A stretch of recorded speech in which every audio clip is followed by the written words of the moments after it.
يوصيكم الله في أولادكم للذكر مثل حظ الأنثيين فإن كن نساء فوق 2 فلهن ثلثا ما ترك وإن كانت واحدة فلها النصف ولأبويه لكل واحد منهما السدس مما ترك إن كان له ولد فإن لم يكن له ولد وورثه أبواه فلأمه الثلث فإن كان له إخوة فلأمه السدس من بعد وصية يوصي بها أو دين آباؤكم وأبناؤكم لا تدرون أيهم أقرب لكم نفعا فريضة من الله إن الله كان عليما حكيما۔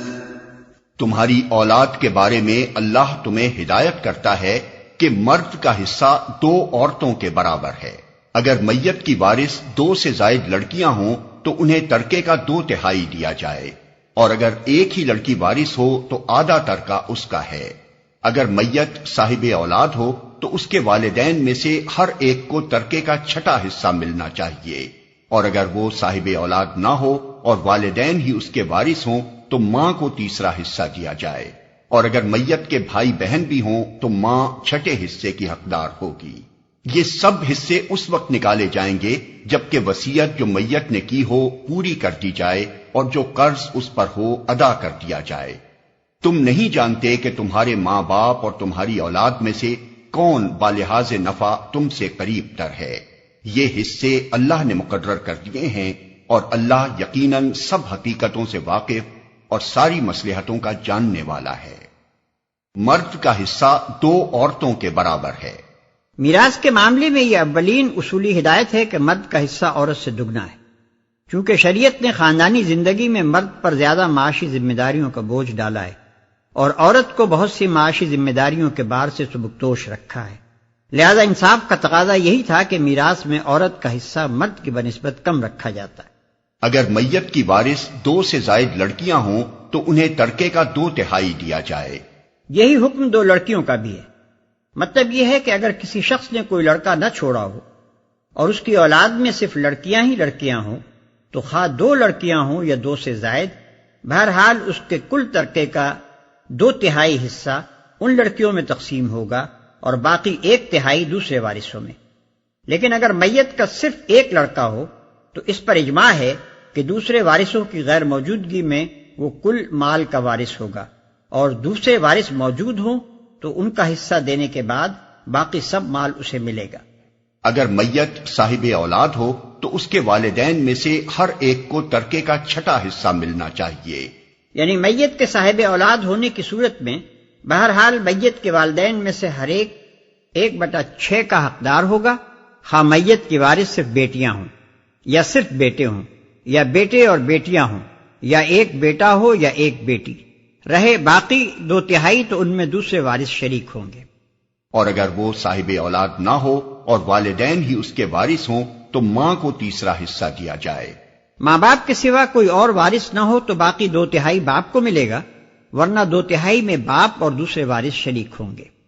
اور اگر میت کے بھائی بہن بھی ہوں تو ماں 6 حصے کی حقدار ہوگی۔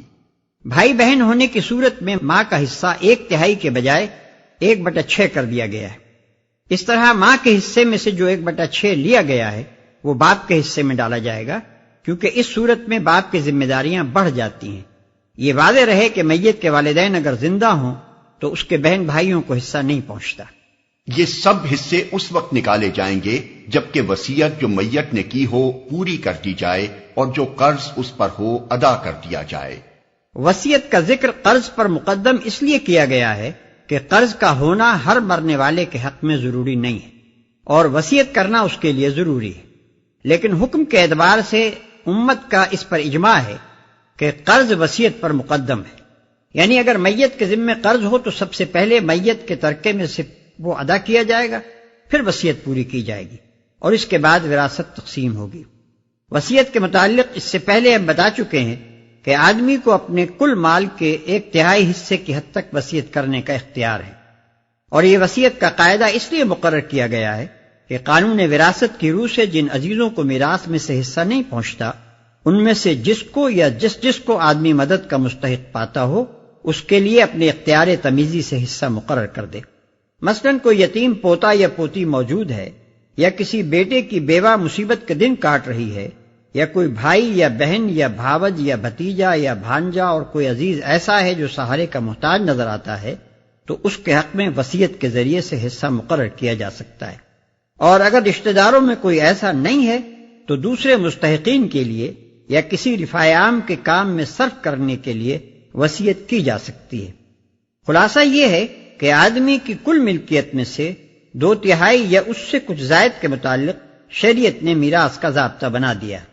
جس میں سے شریعت کے نامزد کردہ وارثوں کو مقررہ حصہ ملے گا، اور 1/3 یا اس سے کچھ کم کو خود اس کے ثوابدید پر چھوڑ دیا گیا ہے کہ اپنے مخصوص خاندانی حالات کے لحاظ سے، جو ظاہر ہے کہ ہر آدمی کے معاملے میں مختلف ہوں گے، جس طرح مناسب سمجھے تقسیم کرنے کی وصیت کر دے۔ پھر اگر کوئی شخص اپنی وصیت میں ظلم کرے یا بالفاظ دیگر اپنے اختیار تمیزی کو غلط طور پر اس طرح استعمال کرے جس سے کسی کے جائز حقوق متاثر ہوتے ہوں، تو اس کے لیے یہ چارہ کار رکھ دیا گیا ہے کہ خاندان کے لوگ باہمی رضامندی سے اس کی اصلاح کر لیں یا قاضی شرعی سے مداخلت کی درخواست کی جائے اور وہ وصیت کو درست کر دے۔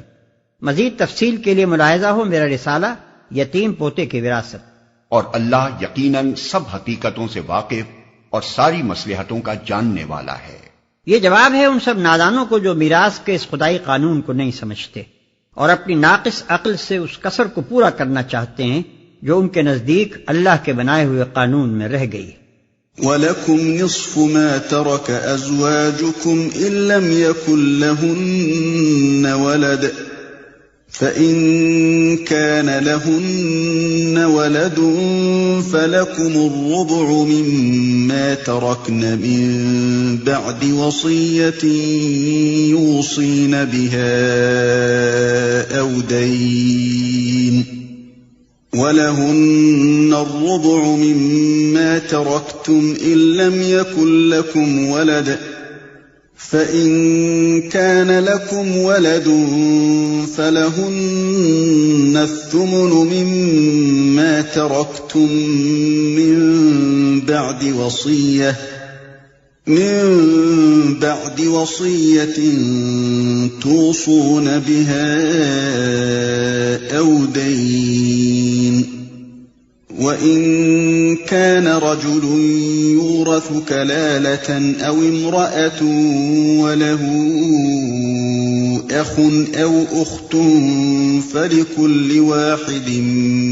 مِّنْهُمَا السُّدُسُ فَإِن كَانُوا أَكْثَرَ مِن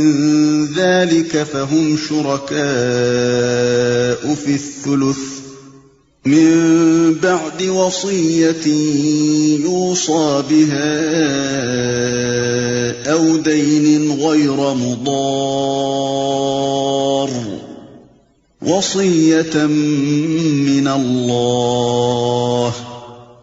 والله عليم حليم۔ اور تمہاری بیویوں نے جو کچھ چھوڑا ہو اس کا آدھا حصہ تمہیں ملے گا اگر وہ بے اولاد ہوں،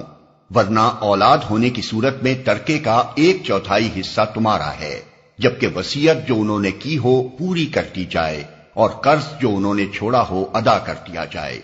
اور وہ تمہارے ترکے میں سے 1/4 کی حقدار ہوں گی اگر تم بے اولاد ہو، ورنہ صاحب اولاد ہونے کی صورت میں ان کا حصہ 8واں ہوگا، بعد اس کے کہ جو وصیت تم نے کی ہو وہ پوری کر دی جائے اور جو قرض تم نے چھوڑا ہو وہ ادا کر دیا جائے۔ اور اگر وہ مرد یا عورت جس کی میراث تقسیم طلب ہے بے اولاد بھی ہو اور اس کے ماں باپ بھی زندہ نہ ہوں مگر اس کا ایک بھائی یا ایک بہن موجود ہو تو بھائی اور بہن ہر ایک کو چھٹا حصہ ملے گا، اور بھائی بہن ایک سے زیادہ ہوں تو کل ترکے کے 1/3 میں وہ سب شریک ہوں گے، جبکہ وصیت جو کی گئی ہو پوری کر دی جائے اور قرض جو میت نے چھوڑا ہو ادا کر دیا جائے، بشرطے کہ وہ ضرر رساں نہ ہو۔ یہ حکم ہے اللہ کی طرف سے، اور اللہ دانا و بینا اور نرم خو ہے۔ اور وہ تمہارے ترکے میں سے 1/4 کی حقدار ہوں گی اگر تم بے اولاد ہو، ورنہ صاحب اولاد ہونے کی صورت میں ان کا حصہ 8واں ہوگا۔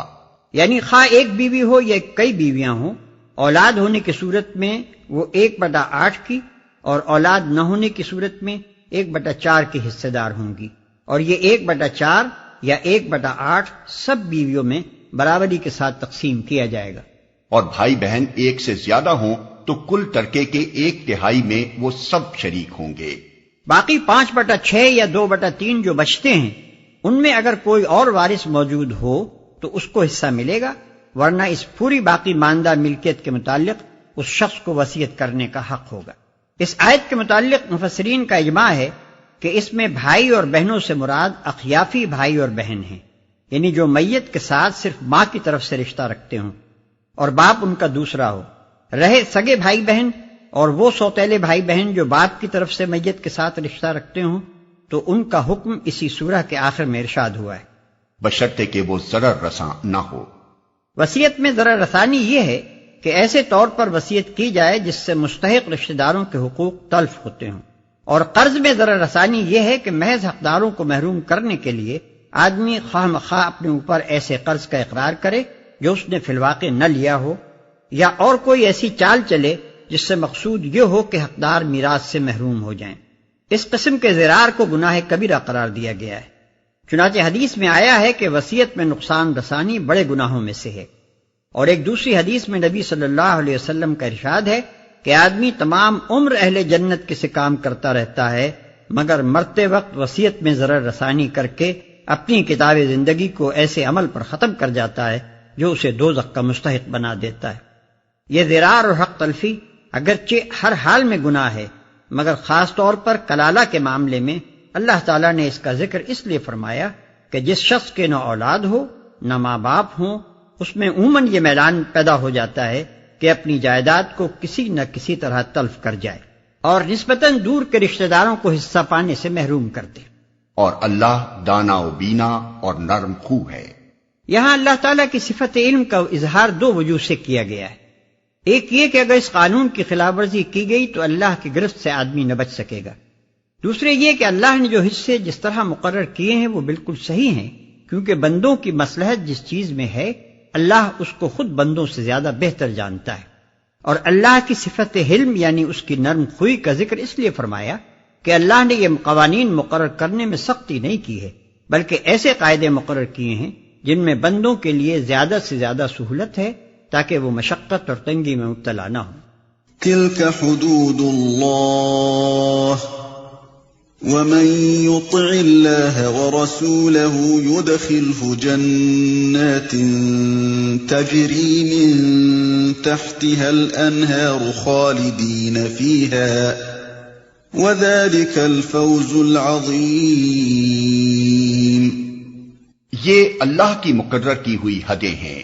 جو اللہ اور اس کے رسول کی اطاعت کرے گا اسے اللہ ایسے باغوں میں داخل کرے گا جن کے نیچے نہریں بہتی ہوں گی، اور ان باغوں میں وہ ہمیشہ رہے گا، اور یہی بڑی کامیابی ہے۔ ومن يعص الله ورسوله ويتعد حدوده يدخله نارا خالدا فيها وله عذاب مهين۔ اور جو اللہ اور اس کے رسول کی نافرمانی کرے گا اور اس کی مقرر کی ہوئی حدوں سے تجاوز کر جائے گا اسے اللہ آگ میں ڈالے گا جس میں وہ ہمیشہ رہے گا، اور اس کے لیے رسوا کن سزا ہے۔ یہ ایک بڑی خوفناک آیت ہے جس میں ان لوگوں کو ہمیشگی کے عذاب کی دھمکی دی گئی ہے جو اللہ تعالیٰ کے مقرر کیے ہوئے قانون وراثت کو تبدیل کریں یا ان دوسری قانونی حدوں کو توڑیں جو خدا نے اپنی کتاب میں واضح طور پر مقرر کر دی ہیں۔ لیکن سخت افسوس ہے کہ اس قدر سخت وعید کے ہوتے ہوئے بھی مسلمانوں نے بالکل یہودیوں کی سی جسارت کے ساتھ خدا کے قانون کو بدلا اور اس کی حدوں کو توڑا۔ اس قانون وراثت کے معاملے میں جو نافرمانیاں کی گئی ہیں وہ خدا کے خلاف کھلی بغاوت کی حد تک پہنچتی ہیں۔ کہیں عورتوں کو میراث سے مستقل طور پر محروم کیا گیا، کہیں صرف بڑے بیٹے کو میراث کا مستحق ٹھہرایا گیا، کہیں سرے سے تقسیم میراث ہی کے طریقے کو چھوڑ کر مشترک خاندانی جائیداد کا طریقہ اختیار کر لیا گیا، کہیں عورتوں اور مردوں کا حصہ برابر کر دیا گیا۔ اور اب ان پرانی بغاوتوں کے ساتھ تازہ ترین بغاوت یہ ہے کہ بعض مسلمان ریاستیں اہل مغرب کی تقلیب میں وفات ٹیکس یعنی ڈیتھ ڈیوٹی اپنے ہاں رائج کر رہی ہیں، جس کے معنی یہ ہیں کہ میت کے وارثوں میں ایک وارث حکومت بھی ہے جس کا حصہ رکھنا معاذ اللہ میاں بھول گئے تھے۔ حالانکہ اسلامی اصول پر اگر میت کا ترکہ کسی صورت میں حکومت کو پہنچتا ہے تو وہ صرف یہ ہے کہ کسی مرنے والے کا کوئی قریب و بعید رشتہ دار موجود نہ ہو اور اس کا چھوڑا ہوا مال تمام اشیاء متروکہ انکلیم پراپرٹیز کی طرح داخل بیت المال ہو جائے، یا پھر حکومت اس صورت میں کوئی حصہ پا سکتی ہے جبکہ مرنے والا اپنی وصیت میں اس کے لیے کوئی حصہ مقرر کر جائے۔